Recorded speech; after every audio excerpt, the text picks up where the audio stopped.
The crystal chandelier cast long shadows over the dining room as my father stood at the head of the table. He had perfect posture, a habit from his military days. The old grandfather clock in the corner struck 7.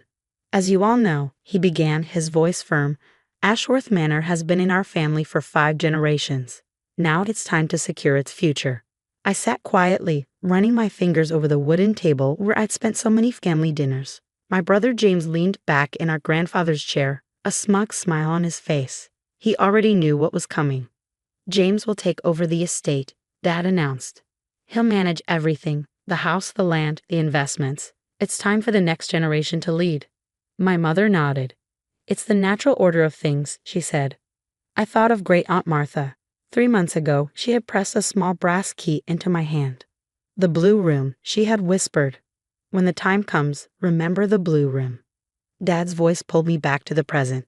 And Olivia, you'll get the guest cottage. It's a generous offer, considering you chose marine biology instead of learning estate management. James smirked. Don't worry, sis. You can still visit the main house when I'm not entertaining. The cottage. A pretty way to keep me close, but without power. I thought of the women who had built this estate, my great-grandmother, my grandmother, and Great-Aunt Martha. They had shaped Ashworth Manor in ways no one seemed to remember. I see, I said calmly. My father hesitated, surprised by my reaction. Well, that's settled, he said, reaching for the transfer papers. We'll sign everything tomorrow. That night, I went to the east wing. The blue room had been Great-Aunt Martha's private study. The brass key felt warm in my hand as I unlocked the door. The room smelled of old books and history. Moonlight streamed in, shining on her desk. I traced my fingers over the bookshelves, remembering her words. This estate wasn't built by men alone, Olivia. The women of Ashworth Manor have always been its true guardians. Behind her portrait, just as she had said, I found the wall safe. The key fit perfectly. Inside was a thick envelope sealed with the family crest. James had always seen the estate as a symbol of status. He never cared about its history. He laughed at my interest in the gardens and archives. Playing house won't make you the heir, he had teased. But Great-Aunt Martha had seen things differently. She had spent years preparing me for this moment. As I read through the documents, a smile formed on my lips. Tomorrow my father would learn the truth. Great-Aunt Martha had created a trust 30 years ago. No major decision about the estate could be made without approval from both a male and female heir. My phone buzzed. A message from James. Don't be difficult tomorrow. The cottage really is the best option for you. I placed the papers back in the safe and locked it. Tomorrow would change everything. Before heading back, I stopped at the family graveyard and laid fresh roses on Great-Aunt Martha's grave. Thank you, I whispered. I'll protect what you built. As I walked back to the manor, its lights glowing warmly in the night, I knew one thing for sure. Ashworth Manor's future wasn't my father's alone to decide, and I was ready to fight for my place in its legacy. The next morning's meeting in the estate's mahogany panel library felt like a carefully orchestrated play. Father's lawyer, Mr. Peterson, arranged his papers meticulously while James paced by the window, occasionally checking his reflection in the glass. Let's make this quick, James said, checking his watch. I have plans to meet the developers about modernizing the East Wing. I sat in Great-Aunt Martha's favorite armchair, the trust documents tucked safely in my bag. My mother perched on the edge of her seat, anxiously smoothing her skirt. Now then, Mr. Peterson began. The transfer documents are straightforward. Mr. Ashworth will retain life rights to the cottage on the grounds, while the main estate transfers to James, effective immediately. Actually, I interrupted softly, there's something you should see first. I withdrew the envelope, watching my father's expression shift from annoyance to curiosity. What's this? He demanded as I handed the documents to Mr. Peterson. Great-Aunt Martha's trust agreement, I replied, keeping my voice steady. Created in 1993 and registered with the family's long-standing law firm in London. Mr. Peterson's eyes widened as he read through the papers. This changes everything, he muttered. What do you mean? James snapped, striding over to peer at the documents. The estate was placed in an irrevocable trust 30 years ago. Mr. Peterson explained, his professional demeanor slipping slightly according to these terms. Any major decisions regarding Ashworth Manor require joint approval from both male and female heirs. The color drained from my father's face. That's impossible. Martha would have told me. Would you have listened? I asked quietly. You barely paid attention when she tried to discuss estate management with you. James snatched the papers from Mr. Peterson. This can't be legally binding, he sputtered. It's ridiculous. I've seen these documents before, Mr. Peterson admitted. They're quite real and quite binding. Martha Ashworth was thorough in her legal preparations. My mother finally found her voice. But what about tradition? The estate has always passed to the eldest son. That tradition, I said, was actually broken several times. Great-grandmother Elizabeth ran the estate during the war. Grandmother Rose managed all financial decisions in the 1960s. Great-aunt Martha doubled our holdings in the last 30 years. The women of this family have always been more than decorative figureheads. James threw the papers onto the desk. This is just like you, isn't it? Always having to prove something.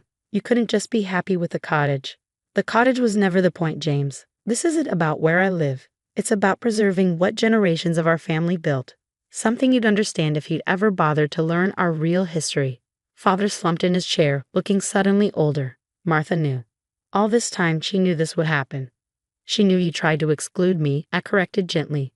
Just like she was excluded until she fought her way into management. She wanted to ensure that pattern wouldn't continue. Mr. Peterson cleared his throat. Given these circumstances, I suggest we adjourn to review the full implications of the trusts. Any transfer documents signed today would be invalid. James stormed out, slamming the library door hard enough to rattle the family portraits on the walls. Mother followed, dabbing at her eyes with a monogrammed handkerchief. My father remained staring at me with a mixture of anger and something that might have been respect. You're more like Martha than I realize, he said finally. I'll take that as a compliment, I replied, gathering my things. When you're ready to discuss actual estate management, including preservation of the historical wings rather than modern development, I'll be in Great-aunt Martha's study. There's quite a lot in her records that we should review. As I walked through the manor's familiar halls, I felt the presence of all the strong women who'd come before me. They each faced their own battles to protect and improve this place. Now it was my turn. In the blue room, I opened the curtains wide, letting sunlight flood the space. On Martha's desk, next to her favorite fountain pen, I placed a framed photo. 4 generations of Ashworth women standing proud in front of the manor. Soon, there would be decisions to make, challenges to face. But for now, I simply sat in my great-aunt's chair, knowing I was exactly where I belonged. The estate would have its female guardian once again. 3 months after the trust revelation, Ashworth Manor hummed with a different kind of energy. The autumn leaves painted the grounds in rich golds and crimsons as I walked the perimeter with our heritage consultant, discussing restoration plans for the Victorian greenhouse. James had finally started attending management meetings, though his initial resistance had been fierce. His developer friend's grand modernization plans had been firmly shelved, replaced by historically sensitive renovations that would actually preserve the estate's value. The original blueprints your great-aunt preserved are invaluable, the consultant remarked, examining the greenhouse's intricate ironwork. We can restore this exactly as your great-grandmother designed it.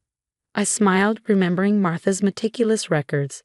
She preserved everything, knowing someday it would matter. Later that afternoon, I found my father in the library, reviewing the estate's quarterly accounts. He looked up as I entered, his expression softening slightly. The trust fund investments Martha made are performing better than expected, he said, gesturing to the papers. She really did know what she was doing. She tried to tell you that for years, I replied, sitting across from him. All of them did. He nodded slowly.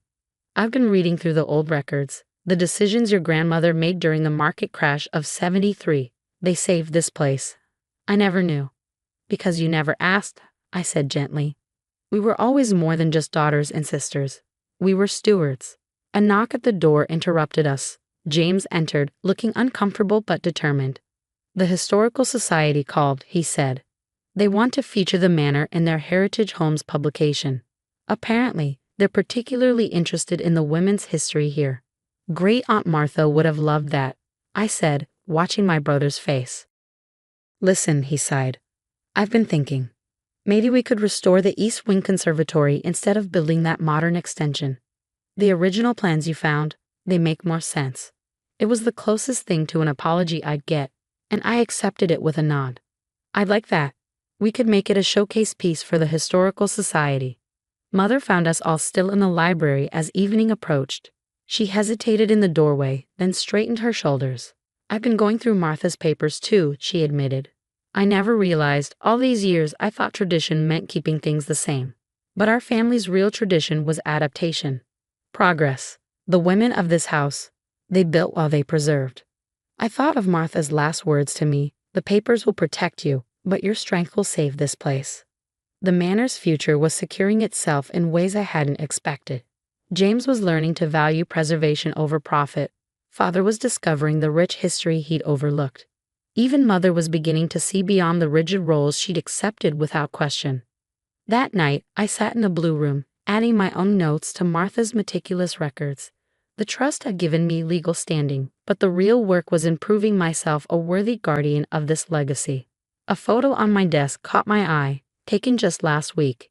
It showed 4 generations of Ashworth women, but this time it included a new face. James's daughter Emma, born 2 months after the trust revelation. She sat perched on my lap, her curious eyes already taking in the grand house that would someday be part of her heritage too. I wrote her name carefully in the family record, just as Martha had recorded mine years ago.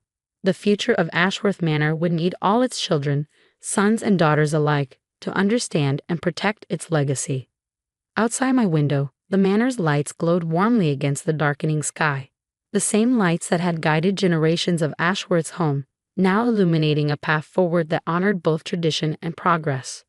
Great Aunt Martha's trust had done more than protect my rights. It had forced us all to confront our prejudices, to recognize the strength that comes from embracing all of our family's capabilities.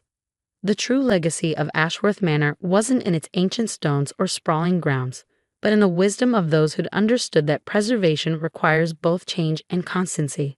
I closed the ledger, smiling at the portrait of Martha that washed over the blue room. "We're all right," I whispered. "The manor is in good hands," and somewhere I knew my great aunt was smiling too.